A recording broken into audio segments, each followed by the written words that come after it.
This is Alan Gilman with Torah Bites for the week of May the 9th, 2026, the 22nd of Iyar, 5786. The following is a revised version of a message originally posted the week of June the 4th, 2016, the 27th of Iyar, 5776, and it's entitled Covenantal Foundations, and I'm reading from Vayikra, Leviticus chapter 26, verses 40 through 42.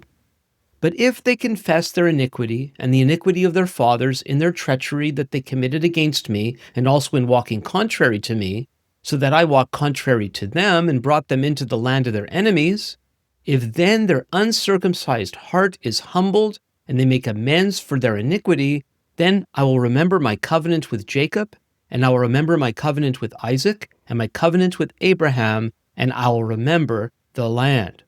In this, the last weekly portion of the third book of Moses, we read of the conditions under which God would restore the people of Israel to a right relationship with himself and return them to their land first promised to their forefathers.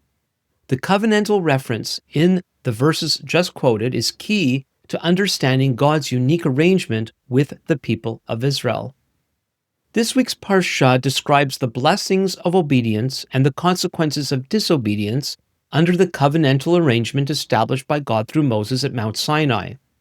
As long as people adhered to God's commands, they as a nation would thrive. But should they reject God's ways, breaking this covenant, they would experience terrible circumstances culminating in oppression by their enemies and exile. In the event this should occur, which indeed it did, God made provision within the Sinai covenant for restoration both to himself and to the land. But note that this provision is not based on the Sinai covenant, but rather on the earlier one made with Abraham, Isaac, and Jacob. Israel's existence as a people, including their habitation and their role among the nations of the world, was established not by Sinai through Moses, but by God's unconditional promises to Abraham and passed down to Isaac and Jacob.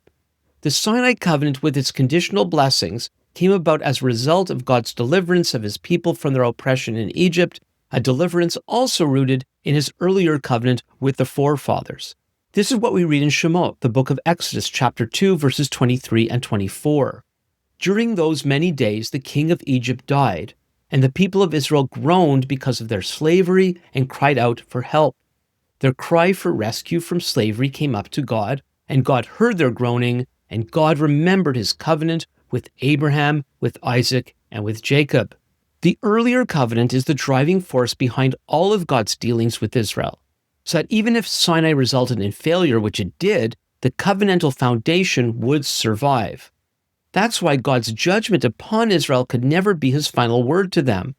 Even after rejecting God by turning to other gods and suffering the threatened consequences, there would always remain a right of appeal to unconditional promises that predated Moses. This is also why a new covenant would one day be necessary. Jeremiah, in chapter 31 of his book, looked beyond the day when these words of judgment would be fulfilled towards a new covenantal arrangement that would finally resolve the sin problem that continually beset Israel under the Sinai covenant. That God's affirmation of his ongoing faithfulness to Israel is based on their being the offspring of Abraham, Isaac, and Jacob is eloquently stated immediately following. I'm reading from Jeremiah 31, verses 35 through 37. Thus says the Lord, who gives the sun for light by day, and the fixed order of the moon and the stars for light by night, who stirs up the sea so that its waves roar. The Lord of hosts is his name. If this fixed order departs from before me, declares the Lord, then shall the offspring of Israel cease from being a nation before me forever. Thus says the Lord, if the heavens above can be measured and the foundations of the earth below can be explored, then I will cast off all the offspring of Israel for all that they have done, declares the Lord. The establishment of the new covenant on the foundation of the forefathers provides hope for Israel's full eventual restoration. It's in Romans 11:28 that we read, despite Israel's behavior, they are beloved for the sake of their forefathers.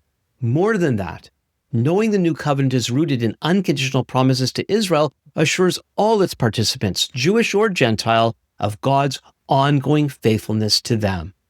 For more messages like this, visit the Torah Bites website at www.torahbites.org. Email your comments and questions to comments@torahbytes.org. And you can follow us on X @TorahBytes.